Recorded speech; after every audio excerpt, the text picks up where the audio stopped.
Luke Woodhouse, post-Christmas starts once again. This is becoming a bit of a habit, isn't it?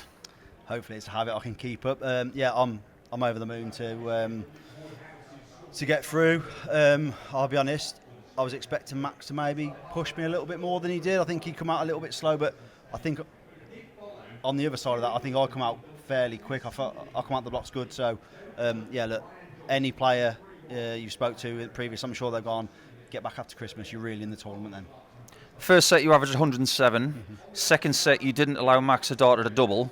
It was going pretty swimmingly, wasn't it? Even with two different levels of performance. Yeah, like so. I mean, I come back after the first set. I knew I'd had a good set. I felt really nervous, but I knew I'd played well. And then second set, when I knew I hadn't given him a leg, and I came backstage and I thought, right, go back out. Do not let him win a leg. And then for some reason, I think any dart player will tell you, I just got a little bit defensive and a little bit careful, and I was trying to sort of like put them in, which is the wrong thing to. You should always go out and attack, and I was just getting a little bit careful. But look, the main thing, it's a really boring answer, I've said it loads of times, the win is the most important thing, and I've managed to do that. You must be really pleased that you've come through a game like that. You have set 3 personal best averages over the course of the year at different times, but your best average of your career came about 7 weeks ago. So you're definitely trending in the right direction in your career. Yeah, I mean, look, I've been a bit of a slow burner in terms of getting up the rankings, but every single year I get a little bit better, and I just gradually get up the rankings. And I think someone said in there, talking before, that provisionally I'm 21st or 20th, which for me, I mean, I'm a very, very sort of, people may call it pessimistic. I'm a realist, so I sort of am a little bit hard on myself at times. But look, my game is, like you say, is headed in the right direction, and I'm becoming, which I quite like, I'm becoming quite hard to beat. If someone's going to beat me, they're going to have to beat me. I'm never going to be somebody that's going to go out there and blast somebody off the ball, but I'm definitely going to be someone that's going to be sticking around, and they're going to have to really play well to beat me. Approaching the top 20 in the world, and you haven't even won yet. So when you start winning, the world's your oyster, isn't it? Exactly. Again, I said that in there. I mean, you can look at it two ways. I'm the highest ranked player to not win a tournament, but I'm up to possibly 21-20 without winning one. So it shows how consistent I've been for the last 18 months. I think it's one of those sort of old saying, once I win one and I can get that out of the way, I possibly then can probably go on and, do you know what I mean, win a few more, get that sort of monkey off the back, and progress from there then. Could even be this tournament where you break your duck. I mean, I suppose it's not out of the realms of possibility. I mean, of course it's not. I mean, could you imagine someone who's never won a floor tournament and they go win the World Championships?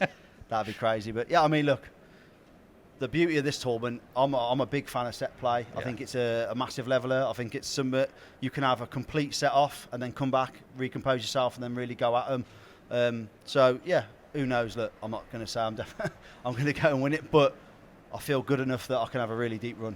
Do you think you've almost had a bit of redemption as well? I speak a lot when we commentate for talkSPORT about how in 2020 you had a really good start of the tournament, then you weren't very well, and you still went up on the stage and gave a great account of yourself, but you could have had a really deep run that tournament, but now you are starting to do it a few years later. Yeah, I think so. Funnily enough, we were speaking about that before, me and my management and my wife and stuff, we were speaking about that before, that at that time, because it was also like new, my first World Championships and stuff like that, but I come out, I beat Paul, beat Michael Smith, and then, like I say, I got ill, and I can remember coming back off and being really upset because it felt like the chance had been taken away from me. Yeah. But like I say, now, like back-to-back years, getting after Christmas, especially this year, for me this year, being a seed was a massive thing for me. But then all of a sudden, we're all starting from the first round. It's even though you are a seed still, it would have been nice for me to have that thing of, oh, you're a seed, you don't come into the second round. But look, I'm more than happy the way things are going at the moment. Andrew Gilding next, okay. And he's played brilliantly the last couple of games. Is it a case of doing what you're doing and just going toe-to-toe with him, or do you know that you've got to find another level? I've probably got to find it. I've got to get a bit more consistent over a whole game. Andrew's played brilliant, as I think he's, do you know what I mean? He averaged 99 against Christiev, was it yesterday, I think? Yeah. So, look, Andrew's he's a major champion, isn't he? So, and he's a fantastic player. The word I always use for Andrew is super consistent. Like I explained myself, he's hard to beat, Andrew. He's not going to give you legs. He's not going to have an off game. But yeah, I think I've probably got to the first sort of 2 sets of that. I've probably got to do that for the full game to push him and hopefully beat him. But yeah, I mean, look, whoever came through that, I watched the game yesterday between Chris and Andrew. None of those are what you class an easy game. So yeah. Well, that's post-Christmas. Tell us one thing off darts topic. What's the one thing on your dinner plate at Christmas that you can't live without?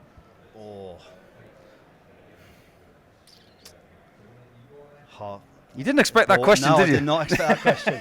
Do you know what I'm a big fan of? And I'm not sure how. Cranberry sauce. I wasn't expecting that. No, I love cranberry sauce. And I've had a few people, cranberry sauce is horrible, it's disgusting, but I really, really like cranberry sauce. But yeah, I mean, if you go like meat and stuff, I love lamb. I'm a lamb man.